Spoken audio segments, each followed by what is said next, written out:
Hey guys, thanks for watching the video. Today we're going to do a little upgrade to the old 486 DX20 that I have up on eBay. Yeah, it's not, haven't had that much interest in it, so I figured maybe I'd bump it up a little bit, make it more of a vintage gaming machine. Right now it's only got 4 megabytes of memory, no sound card. Recently I've been more interested in buying some old components. I got this giant bag of 30-pin Sims off eBay for a really good price, and I've been testing them out. These ones down in the corner, these are 4 megabyte modules. You'll notice that they all the sets here are arranged in 4s, because on the 386 486 you have to install them in sets of 4, otherwise they don't work. It's ideal to have a matching set, but anything that is the same type of chip should work, but I never have much luck with these things, so I always try to get exact matching sets. We'll be testing out the 4 megabyte set, but those aren't going in there because 4 megabyte set, that's 16 megabytes of RAM extra total, and I saved those for my own personal collection. That's not something I'd sell unless I've had a whole bunch of them. The rest of these sets are 1 megabyte sets. As you can see, the number of chips on the Sim really doesn't matter. Some of these Panasonic's got 3, this no-name brand's got 3, this no-name brand's got 9. Different size chips. A lot of these things will have writing on the back. This one's actually kind of confusing. This one, I don't know if you can see it or not. It says something about. It says JM1M/4M. So you're thinking, is it a 4 megabyte module? Or is it a 1 megabyte module? No, it's 4 modules and put together equal 1 megabyte. So that's how we'll be installing those in a moment. And over here I picked up a bunch of, I got a really good deal on these. It was a bunch of AZTECH Sound cards. AZTECH was kind of like a Sound Blaster clone, but they had sort of like an OPL3 architecture about them, I'm told. I wasn't sure if I was going to get these things to work with DOS, but I tested it out on my other Wing Commander machine earlier, and it worked fine, so it should work on these guys. I'm going to go through the steps on how to make this particular card work. We'll be doing that in a moment. Let me switch positions quick real here, and we'll start up the next section. Okay, here we got our ALR 486 20 megahertz. A little bit dark in here, but right here is where you install the Sim chips. This one you have 8 slots. You have to install them 4 and 4. If you have an older board that only has 4 slots, you can install them 2 and 2. But that's earlier to 386s. Right now we got 4 1 megabyte chips in there. Let's go ahead and pick up some off the table. Let's try, just for example, I'm not going to keep these, but just to show you how it works. I'm going to load up the 4 megabyte chips first. Okay. These older ones, you kind of got to, let's see if I can get it in there. Yeah, tilt it like that, and that wasn't in all the way. They got tilted and push, you'll feel it, and then what you do is you just rock it up like this.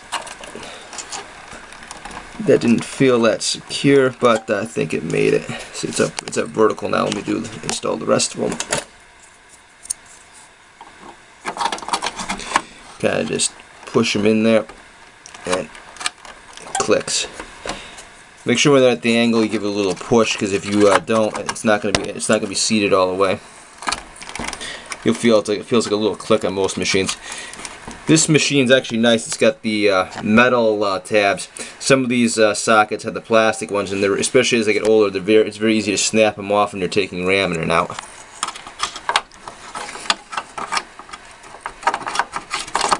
This little one on the end is kind of tough to get in because all the crap in the way. Okay, we got our memory in. I should have given an initial boot. This thing originally had 4 megabytes. It's got a little bit on the board, so it shows up as 4.3 megabytes when it boots.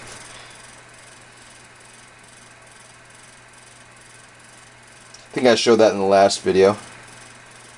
Let's see what we're gonna get now. Takes a while.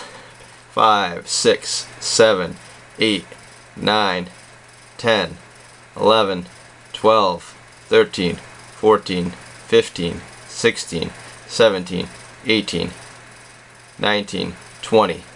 So we had 16 megabytes of memory, 4 megabyte modules. That's pretty damn impressive. Most DOS machines, if you remember back in the day, if you had 8 megabytes, you were doing great. And the vast majority of the modules out there you're going to find actually are 1 megabyte modules. But yeah, like I said, the 4 megabyte modules are fairly rare, so I keep those for my own personal use. I don't sell those. But I just want to demonstrate what it's like to put those in. Let me put the camera down, and I'm going to go stick some of the 1 megabyte one. Before I put the new ones in, let me show you how I take the old ones out. You notice on the side here, you got these little metal tabs. You got one here and one here. It's kind of they kind of need 2 hands to do it, but you kind of push on one. I'm going to put the camera down for a second.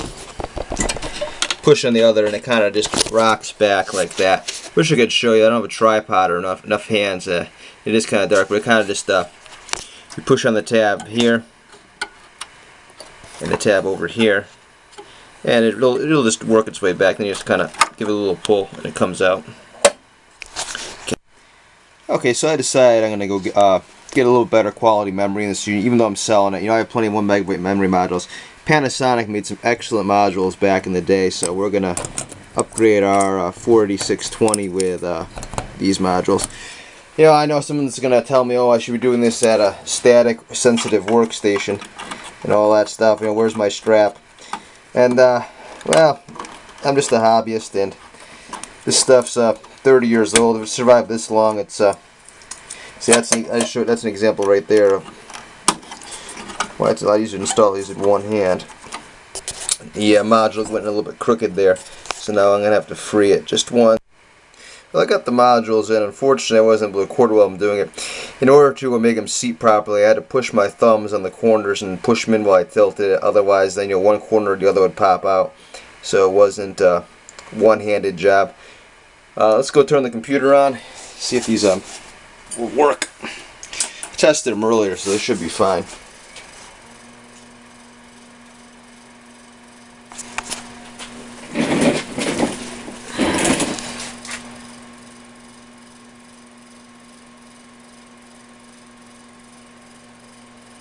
Two, 3, 4, 5, 6, 7, 8. So all the 8 showed up. It should be giving us some memory mismatch error now. So I'll have to go into the BIOS and just confirm the new memory size, and it'll be fine from there, most likely.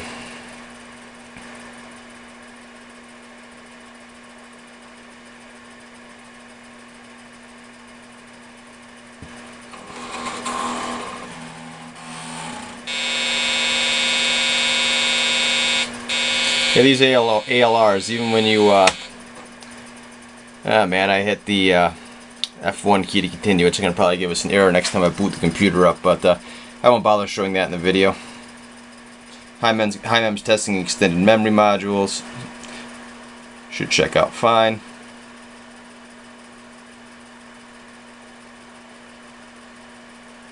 Okay, let's type out the old, let's type in MEM, see what it says.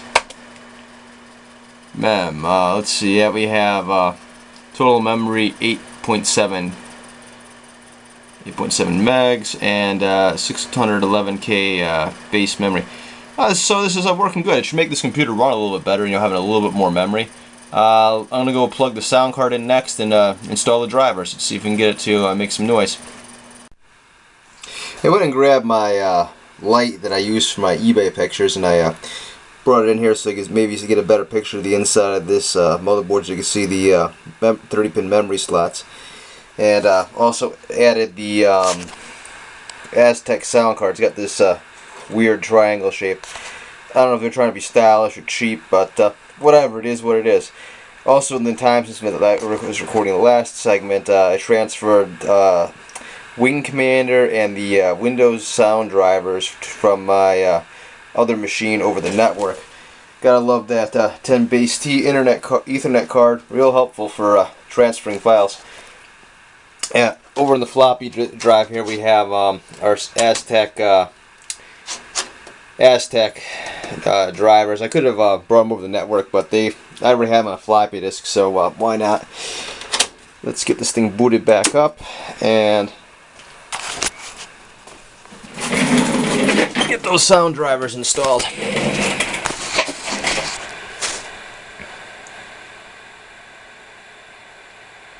Won't bore you guys to boot up. Be back when it's okay. The AZTECH drivers that I found have to be installed by hand. They suggest putting them in a different default directory, but this is what I'm going to use. AZTECH. Guess they're going for a play on the ancient Mesoamerican Empire. Actually made in Taiwan.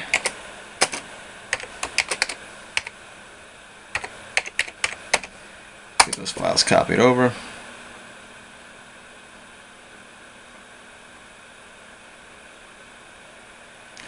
We're going to do one thing though, just out of sheer laziness. The command that loads it lets you specify where you put the config file, but the default's the root directory, so we're just going to copy it there because I don't feel like typing in extra lines of code.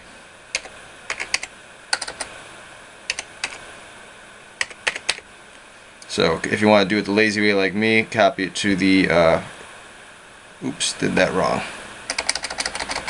Copy AZTPNP.CFG C# / there. Okay.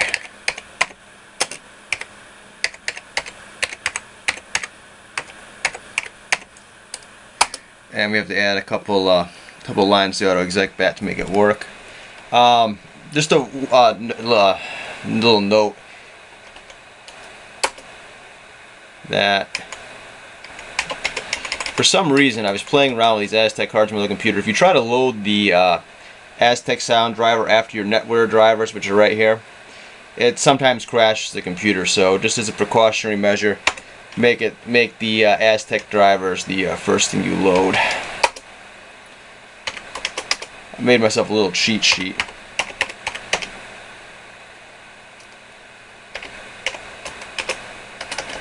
Yeah, keep typing with one hand. This will pull up AZTECH. What we want to do is we want to pull up my cheat sheet. Now we'll just save the AutoExec later.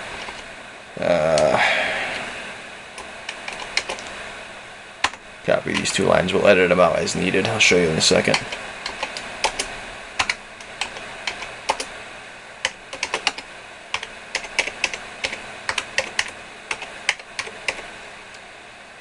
Get back to the AutoExec bat now. And we're going to paste these lines in. And of course, when you to save memory, always type this in front. Doesn't always help, but if you want to always preserve as much base memory as possible, so remember LH load high. These are currently set to the wrong directory, so we're going to set it to the right directory.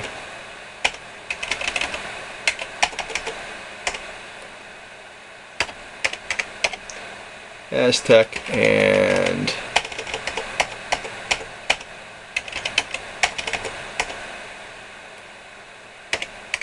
AZTECH. And what we're going to do is we're just going to get rid of this entire. See, this is how you set the path right here, but I find it just works better to do it like this. Just get rid of this entirely.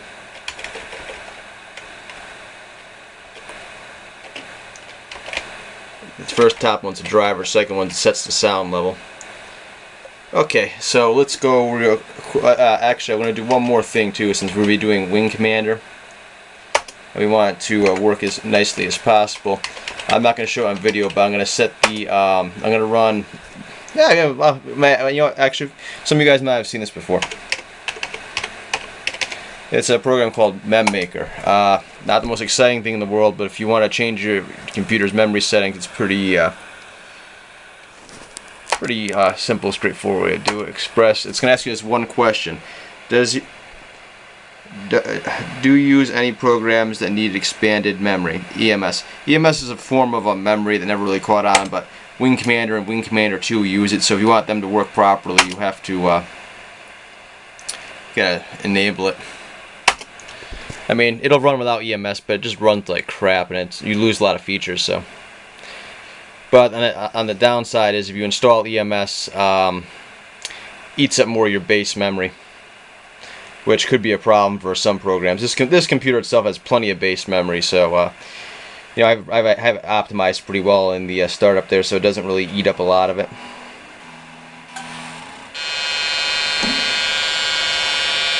Yeah, these ALRs.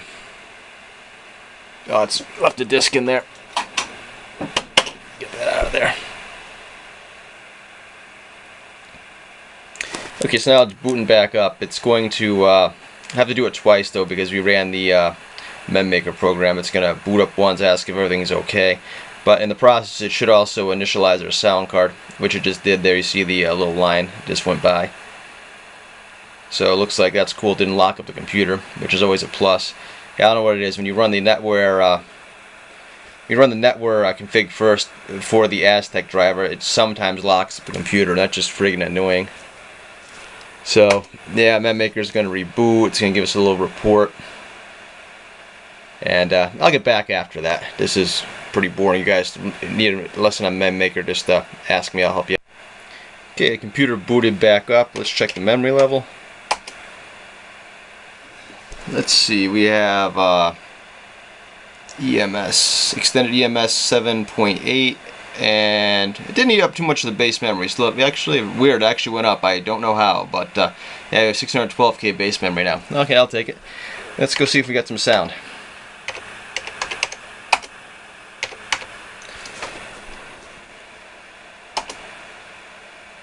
Expanded memory tag, expanded memory fully used.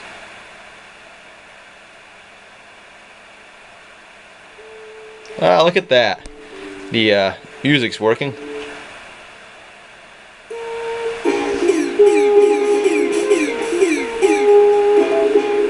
Yeah, 20 megahertz actually is a pretty good computer for playing Wing Commander on.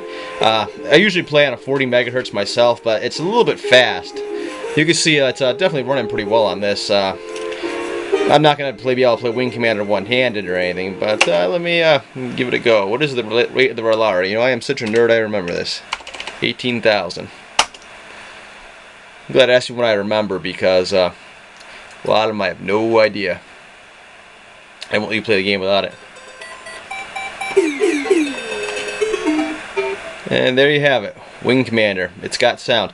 Let me exit out of here and show you how to set up the sound in Windows, because yeah, I'll show you in the next video. No need to explain now. Okay guys, we're in Windows now.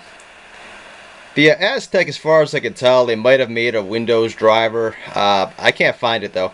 This thing's actually a pretty much perfect clone of an Sound Blaster Pro though, Sound Blaster Pro 2.0.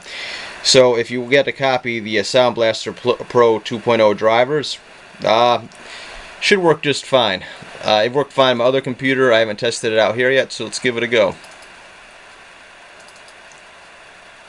It's a really straightforward program to install this. You know, Sound Blaster came with they made it really easy. I copied the files over the network earlier, so they're on this computer in the directory SB Pro,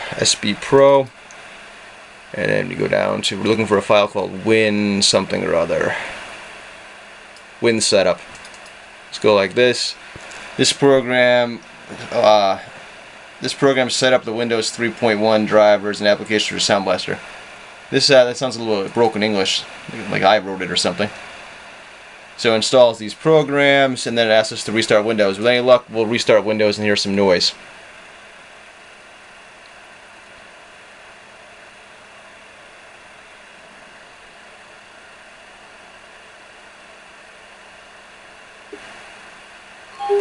Ah, there we go, the good old Windows chimes.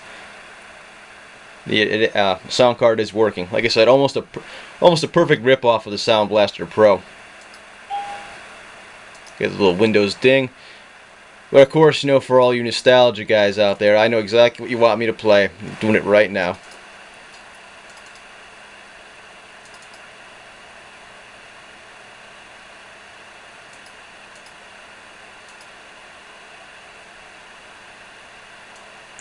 It's the only mid file that comes with the that came with Windows 3.1. I'm sure you all have heard it, and if you haven't, it's on every Windows 3.1 computer. Canyon mid. Da, da, da. Now that's classic. Well, anyway, guys, hope you enjoyed the video on the memory and sound card upgrade. This computer, same price, not increasing the price any, just free upgrades for whoever wants it. Still for sale on eBay for $200 or best offer. Thanks for watching the video, and have a good day.